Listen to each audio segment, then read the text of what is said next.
So how did you end up on drugs? I was really, as a kid, I felt very unhappy and I felt sort of lonely and a bit sad. And I don't know if it's to do with my personal circumstances, single mum, and like feeling sort of like we didn't have like a lot of money and stuff. I felt sort of alienated and unhappy and lonely. But for me, I couldn't cope with being me. And when, like, first of all, I had problems with food. Like when I first discovered chocolate as a little kid, I used to eat it compulsively. Then I was infatuated with pornography. And then when I discovered drugs at 14... So you have a very addictive personality. Yeah, I look to solve inner problems with external things. I'll use anything to stop myself feeling. And as a little kid, I felt very lonely, very sort of isolated and confused. And anything that could temporarily relieve that, I was very grateful for. But now you are obviously very self-aware. That is an amazingly profound thing you just said, that I look to fill my inner void, literally, with external things. When did you become aware of that? When I got clean. When I got clean 11 years ago, I realised that the reason that I was taking drugs was to deal with those emotional issues. And once you stop, when you take drugs out of the equation, those issues remain. That's why someone can have 23 years clean and then use drugs again. Wow. Well, now, let me ask you another question. If, let's just say, for the sake of the conversation, you were taking these drugs to fill an empty spot in you, or so you may have thought, how do you feel now, after 11 years, that you're not filling that spot with these drugs? Right. Well, OK, now I have to be serious, and that makes me feel vulnerable, Dave. Do what you can. You're among friends. OK. What it is that the reason I was taking them drugs was because, as I mentioned before in that monologue that I'd done about 5 minutes ago, I said there was an emptiness within, then you reiterated, you recapped it, you praised it. And what I've done now is through the help of other drug addicts, through helping them and them helping me, through a connection to a higher power, a higher consciousness, some people call it God, I feel relieved of that. Not God in some sort of weird, boring, judge other people way, God in a kind of sexy, look at my hair way. I see. Look at my hair kind of way, God. Now, 11 years. Is every day a struggle, or is this all behind you? Sometimes the feelings that led me to take drugs in the first place sometimes cause me to become obnoxious, difficult, a show-off, self-involved, or overly kinky. But I've found ways of resolving those problems, primarily through kinkiness. Yeah. Now, can you be around people who are using drugs? Say someone starts taking heroin, I'll go, are you sure about all this? Once I had to help someone, I had to hold the spoon for someone while they had some heroin. I thought, this can't be right. Can't be healthy for me. No. You know, like, so, yeah, in a way, I have to be cautious. Alcohol, I can kind of stand to be around it. Sort of marijuana, I prefer not to. You can't drink at all. You can't drink, can't drink. Can't even drink. I can't do anything. I'm like I'm trying to get all my kicks just basically out of this shirt and how it feels on my nipples.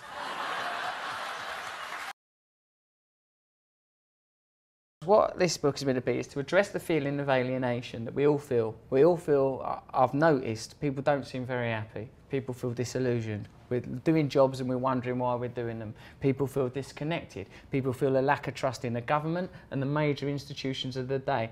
Now, this addresses that new thinking, and it addresses the alienation of the Generation Y to whom you have just referred. If you feel how I feel, disillusioned, unsatisfied, like a lot of stuff you're doing is pointless and there's no way of expressing it, you're right. And there are alternatives. And people prevent you accessing those alternatives because they want things to stay the way that they are now. This book addresses that problem, and it tells you how you can personally get involved. It's in this book. First quarter, just a warm-up, Charlotte. That's just to get you going.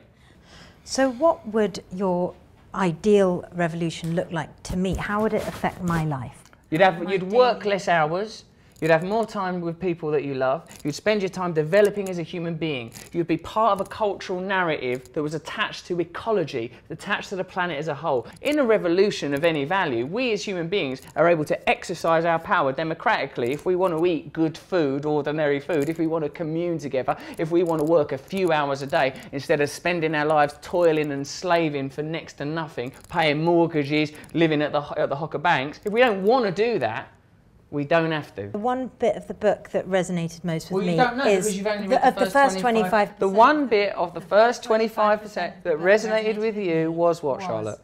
the idea that as humans we've lost our way, it's not our fault, it's the system. I can't, I'm not as articulate as you. Now, what you're referring to in the bit that you liked in the first 25% of my book was Joseph Campbell, who's a cultural anthropologist and mythologist, says the problems we have in our day is because we have no shared mythology. We have no story that binds us together. Like the story of nation, what are we? Are we English? Are we British? What does that mean? Our religions have failed us. We live in the echo of dead desert mythologies. And what is the mythology that has replaced it? Celebrity culture and consumerism. Now, these mythologies can only serve us to a certain degree. They don't help us to connect to one another. They don't help us to connect to ourselves. Now, what we have to have is a news story. Now, you talk about yoga and meditation and your struggles with them, but it's not surprising because you live in a culture that don't create any space or any time for that. You've already said you've got no time to read, you've got no time to do anything. You're sticking on your earring. You don't even know what time of day it was. It could have been any point across a wild, incessant blur of the day. Well, you are a divine being. You were born and you are going to die. You are going to die. You're not going to be this beautiful for very much longer, and soon all of us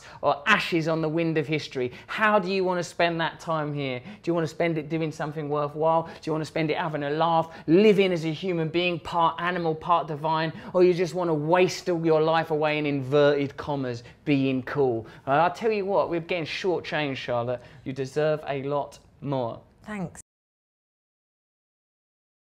Would you run for president of the UK?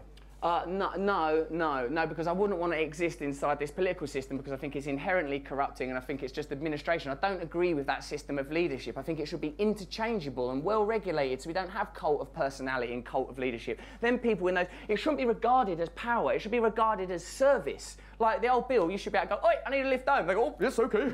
should be like that. And politicians should recognise that they're officials that work for us, They don't have power over us. You keep mentioning God, you're a believer. Yeah, that's the thing that'll be complicated because I know like the thing is with a lot of people that are like our natural tribal allies of the left are clever folks that are well into the atheism. For me, look, God is not something that's about thinking you're better than someone or a reason to have a war with someone. It's that within us, beneath and beyond our identity as human beings, driven by fear and desire, defined by the realm of the senses and the material self, which is transitory, there is a divine self that is connected to all living things, that is part of an infinite source of creativity. You could probably describe that using quantum physics or science if you want. I choose to believe in God because I think what that is the recognition that there is divine beauty in all of us, and if we prioritise that over our own selfish material needs, then we will naturally create a culture more in harmony with our planet and we'll have a chance. How much of your political beliefs come from your spiritual beliefs? You kind of people talk about New Age philosophy and you subscribing to all sorts of different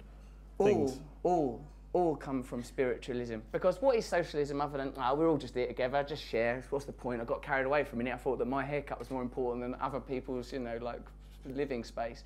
But like I recognise, it's through spiritual practice that I've recognised that my own impermanence, my own irrelevance, the fact that I'm just a person shuffling through life, I ain't really no different now from when I was a little kid. And all I want really is I don't want that feeling in my stomach that people are being treated badly. I don't want a feeling that people are being exploited. I can't live with it. And that's a sort of a spiritual idea. I don't myself, I know you're a Muslim, I don't go in for them particular, I like those different books guiding you through different ways of believing. I love the old Hinduism, for example. I think the Sikhs have got loads of good gear. I think they're all saying the same thing. Be nice. Be nice. It don't have to get all convoluted and complicated. It doesn't have to be a source for, you know. What do you think about, do you follow the writings and views of people like Richard Dawkins, who says religion is evil? I think, you know him, like you're English, you lot. You remember in Bagpuss, Professor Yaffle, like every week that they bring a new thing into that shop and Professor Yaffle rubbishes it. Oh, that's nothing, that's not a boat, it's just an old shoe. I think but Richard Dawkins is like that. He just wants to dismiss and diminish and take the magic and mysticism. Anything that we're describing through science, we're describing through the prism of the 5 limited senses. Our eyes can only see between infrared light and ultraviolet light. There's light bouncing around everywhere. Our ears can only hear a tiny decibel range, can't hear the noise of a dog whistle, can't hear any high-pitched frequency sounds. Isn't it likely then that there are other vibrations, frequencies, energies, consciousness moving through the universe? Like Einstein himself said, when asked if he was religious, well, I believe there are forces in this universe that I will never understand, and I hold these forces in great reverence, and to that degree I am religious. Now you could take that as being an atheistic statement, but for me that's like an acceptance that as human beings we are mere temporary custodians of this beautiful planet and we should behave accordingly. with regard and with love. It ain't complicated. Why do you think so many people